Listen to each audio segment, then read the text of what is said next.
दोस्तों, आपका मार्गदर्शन पे बहुत-बहुत स्वागत है। तो दोस्तों, अक्षय तृतीया आने वाली है, जो कि अभी 26 अप्रैल 2020 को अक्षय तृतीया आ रही है। और अक्षय तृतीया दोस्तों अपने आप में एक ऐसा मुहूर्त है कि इस दिन अगर हम कोई पूजा करें, दान करें या किसी विशेष मनोकामना के लिए कुछ विशेष पूजा करें तो वो निश्चय ही जल्दी पूरी होती है।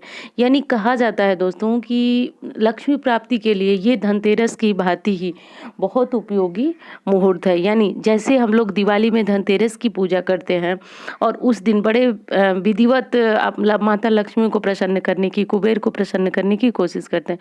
तो दोस्तों सेम उसी तरह ये भी गर्मियों का धनतेरस माना जाता है और इस दिन भी विधि विधान के साथ परशुराम जी की पूजा होती है। और इस दिन कुछ विशेष तिथि इस दिन जो भी सामग्री आप अपने घर में ला रहे हैं, जैसे कि आप कोई विशेष फ़ोटो, मूर्ति लाना चाहते हैं, तो आज के दिन कोई मुहूर्त देखने की ज़रूरत नहीं होती है। क्योंकि आज का जो मुहूर्त होता है दोस्तों, वो स्वयं सिद्ध होता है।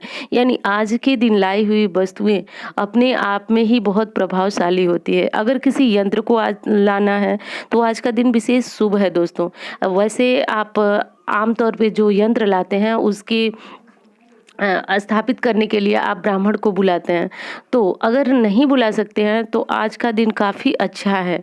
आज के दिन आप स्वयं से ही अपने यंत्र की जो है शुद्धि करके और उसे अपने घर में स्थापित कर सकते हैं और वो उसी भांति आपको लाभ देगा जिस तरह आप बुला करके ब्राह्मण को अपने घर में यंत्र की स्थापना कराते हैं। अगर बुला सके ब्राह्मण को तो बहुत अच्छी बात है, पर ना बुला सकते हैं, असमर्थ हैं, तो आज का दिन आपके लिए काफ़ी अच्छा है। परंतु इस समय जो परिस्थितियाँ हैं दोस्तों लॉकडाउन में, तो वैसा कुछ ला पाना घर में काफ़ी मुश्किल है। फिर भी अगर आप देखें, अगर आपके पास कुछ सीमित सामान हो, उन्हीं से आप पूजा कर लें, तो ये आपके लिए काफ़ी अच्छा है। क्योंकि ये मुहूर्त दोस्तों साल में एक बार ही आता है। जैसे धनतेरस पे आता है, वैसे इस बार तो धनतेरस भी कुछ विशेष होता है और इस बार भी। तो ये अक्षय तृतीया है। अक्षय तृतीया का महत्व तो मुझे लगता है आप सभी को पता होगा कि आज का दिन जो है, अगर कोई पात्र खरीद के लाते हैं तो वो भी अक्षय हो जाता है। अक्षय मतलब उसमें जो सामान होता है वो समाप्त न होने वाला, ऐसी हमारी परंपरा है दोस्तों। तो अब देख लीजिए कि आज के दिन किसकी पूजा की जाती है। तो दोस्तों आज के दिन परशुराम जी की पूजा होती है। और परशुराम जी की पूजा किस प्रकार होती है, तो पहले आपको कलश रखना होता है। जैसा कि सभी पूजा का नियम है कि कलश रखना होता है आपको। वहाँ पे गौरी और गणेश जी की स्थापना करनी पड़ती है। उसके बाद जैसे आप साधारण धूप, दीप, फूल, अक्षत वो सब चढ़ा दीजिए आप।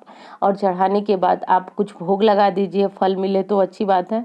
और जो भी है आपके पास तो वो चढ़ा दीजिए। और इस तरह से करके भगवान परशुराम जी की पूजा कीजिए और उनसे प्रार्थना कीजिए कि हमारे और हमारे परिवार पे जो है वो अपनी कृपा दृष्टि बनाए रखें। और अगली चीज़ ये है दोस्तों कि आज की पूजा और कलश स्थापना का यही अर्थ होता है कि आपके घर में धन धान्य की कभी कमी नहीं होगी और आपके घर घर में अक्षय संपत्ति की वर्षा होती रहेगी। और अगली चीज़ ये है दोस्तों कि आज के दिन अगर आप कोई फ़ोटो, मूर्ति कुछ भी लाना चाहें, तो वो लाने के लिए आज का दिन काफ़ी शुभ है। क्योंकि देखिए, जब हम कुछ चीज़ें लाते हैं तो उसमें मुहूर्त देखते हैं और मुहूर्त देखने का बहुत विशेष महत्व है। अगर माने तो, अगर आपकी आस्था नहीं है, नहीं मानते तो उसकी बात ही नहीं हो कोई करूँगी मैं। परंतु अगर आप माने तो मतलब हमारे जीवन में मुहूर्त का बहुत ज़्यादा महत्व है। और आज का दिन पहले भी मैं बता चुकी हूँ कि ये एक विशेष मुहूर्त है। इसमें आप कुछ भी सिद्ध करना चाहें तो बहुत जल्दी हो जाता है। और अगली चीज़ ये है कि आपने इस तरह से तो पूजा कर ली और पूजा के बाद जब आप परशुराम जी की पूजा को संपन्न कर लें तो आप अपने घर में अगर कोई यंत्र रखे हैं अपने तिजोरी में, लक्ष्मी यंत्र, कुबेर यंत्र, तो आप उस यंत्र को आज के दिन निकालें और पूजा के स्थान पर ही गाय के कच्चे दूध से उनको धुलें। धुलने के बाद जो फूल, अक्षत जो भी है वो आप उन्हें चढ़ा दें। जो भी है, इसलिए मैं बोल रही हूँ दोस्तों क्योंकि फूल वगैरह मिल पाना थोड़ा सा मुश्किल है, परंतु मिल सके तो अच्छी बात है। नहीं मिले तो जो है आप श्रद्धा सुमन ही अर्पित कीजिए, श्रद्धा से प्रेम के फूल ही अर्पित कीजिए, आपकी पूजा भगवान जरूर स्वीकार करेंगे। और इस तरह से कीजिए, धूप अक्षत सब दिखाइए और आप वहीं पे अपने पूजा स्थान में ही आज के दिन इसे पड़े रहने दीजिए। शाम होते ही आप इनको उठा करके अपने तिजोरी लाकर या जहाँ भी आप अपने थोड़े बहुत पैसे रखते हैं आप वहाँ इन्हें स्थापित कर लिए। अगर नया लाते हैं तो भी आपको इसी तरह से करना है और पुराना लाते हैं तो भी। हाँ, कच्चे दूध के साथ आपको गंगा जल से भी स्नान कराना है। तो इस तरह से करके आपका जो यंत्र है वह सिद्ध हो जाता है। जैसे लक्ष्मी यंत्र, कुबेर यंत्र आप धन की इच्छा के लिए रखते हैं तो ये सब आपको काफ़ी लाभ देता है। अब अगली चीज़ ये है दोस्तों कि अक्षय तृतीया पर माँ लक्ष्मी को प्रसन्न करने के लिए क्या करें। तो जब आप सुबह में परशुराम जी की पूजा करते हैं उसके बाद शाम को आप माता लक्ष्मी की भी पूजा करें। माता लक्ष्मी की विशेष पूजा में कुछ लोग अपने घर में गोमती चक्र रखते हैं, कौड़ियाँ रखते हैं, तो इन्हें भी आज के दिन माता के सामने निकाल करके सारी चीज़ें रखें और इनकी भी जैसे धनतेरस की पूजा होती है उस तरह से पूजा करें, क्योंकि आज की पूजा से माँ लक्ष्मी प्रसन्न होती हैं और प्रसन्न होकर अक्षय संपत्ति का वरदान देती हैं। तो इस तरह से दोस्तों आपको पूजा करना है। और माँ लक्ष्मी जो है प्रसन्न होती हैं तो इनको प्रसन्न करने के लिए हम लोग क्या करते हैं, दिवाली में गोमती चक्र, कौड़ियाँ, शंख, जो कुछ भी आप रखें हैं दोस्तों, मेरे कहने का मेन मतलब यही है कि जो कुछ आप अपनी तिजोरी में रखे हैं उनको निकालिए और आज के दिन उनका पूजन कीजिए। पूजन कीजिए और पूजन करने के बाद ये सारी चीज़ें आप फिर से उसी जगह पे रख लीजिए जहाँ आप रखते हैं।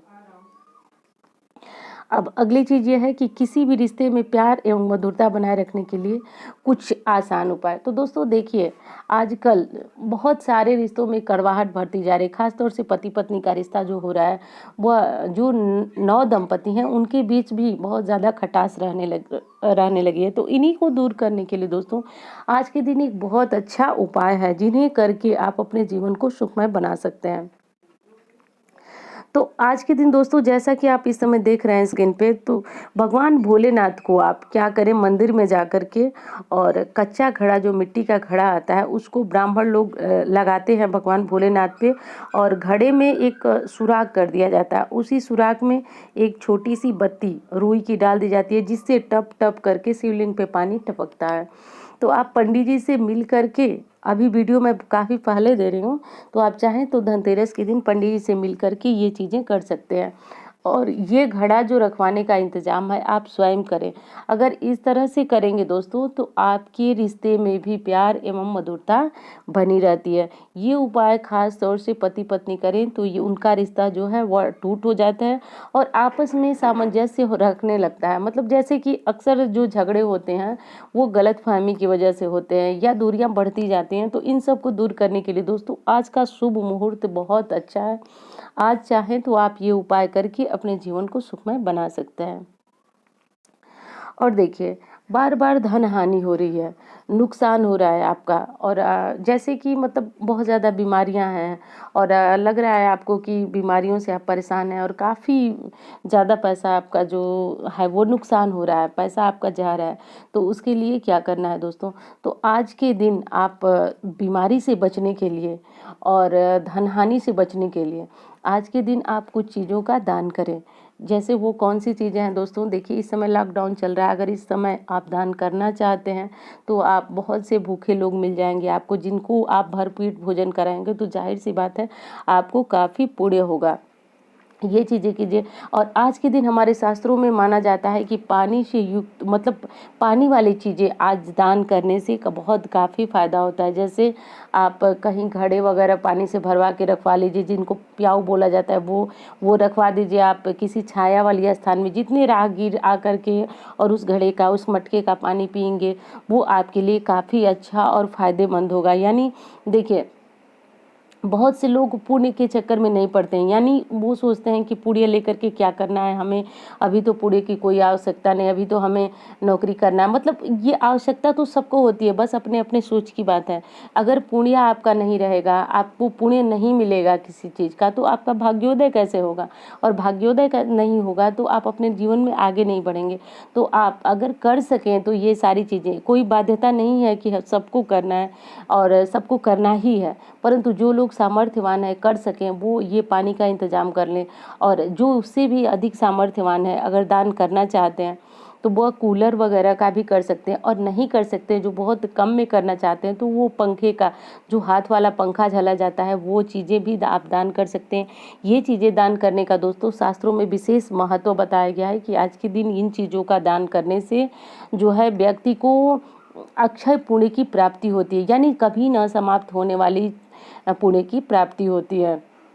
धन आने से बचने के लिए भी आपको ये चीज़ें करनी चाहिए।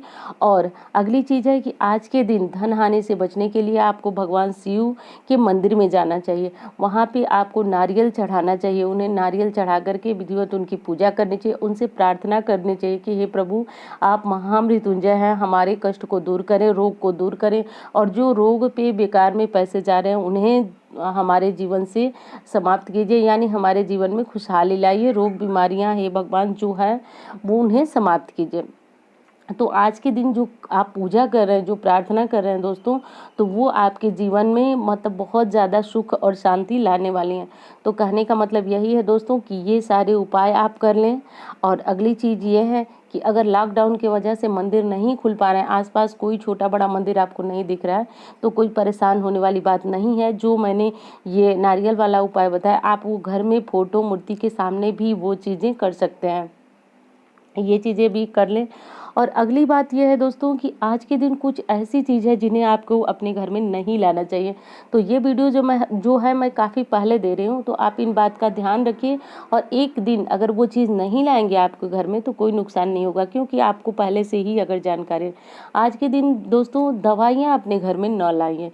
आज के दिन दवाइयाँ लाने से ऐसा कहा जाता है कि दवाइयों का खर्चा और बीमारियों की बढ़त होती है, तो इसलिए आज के दिन न लाएं। क्योंकि पहले भी मैं बताई हूँ दोस्तों कि आज के दिन अगर आप कुछ ला रहे हैं तो वो अक्षय हो जाता है, कभी समाप्त न होने वाला होता है। तो आज के दिन दवाइयों को लाने से बचे। आप एक दिन पहले या एक दिन बाद में ये दवा ला करके अपने लिए रख लीजिए। और अगली ये चीज़ है दोस्तों कि आज के दिन सोना चांदी सब खरीदने का विधान है। आप सभी को ये चीज़ें ज़रूर पता होंगी कि सोना चांदी आज के दिन खरीदी जाती है। परंतु दोस्तों अगर सोना चांदी, इस बार की बात ही मैं नहीं कर रही हूँ क्योंकि इस बार तो मार्केट खुल ही नहीं रहा, परंतु सोना चांदी नहीं खरीद सकते हैं दोस्तों, तो घर में कुछ पात्र बर्तन ही खरीद के लाइए, ये भी आपके लिए काफ़ी अच्छा होगा।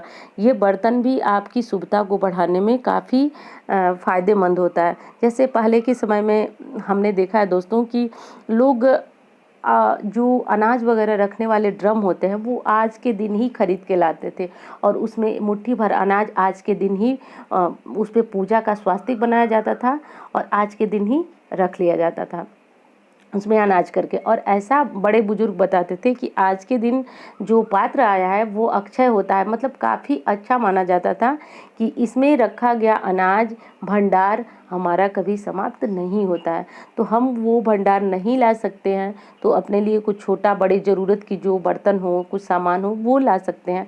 और सामान अगर आप ख़रीदना चाहते हैं तो आप आज के दिन कोई भी सामान खरीद सकते हैं, काफ़ी अच्छा है। और अगर कूलर लेना है, वाटर फिल्टर लेना है, तो ये सारी चीज़ें आपके लिए काफ़ी अच्छी हैं। पर इस बार तो ये सब चीज़ें थोड़ी मुश्किल हैं दोस्तों, पर पूजा पाठ आप अपने घर में भी बहुत आराम से कर सकते हैं। तो दोस्तों ये थी अक्षय तृतीया की जानकारी, जो कि अभी 26 अप्रैल और दिन उस दिन संडे पड़ रहा है। तो आराम से आप पूजा पाठ कीजिए। उम्मीद करती हूँ वीडियो आपको अच्छी लगी हो। मिलती हूँ इसी तरह की वीडियो के साथ। धन्यवाद।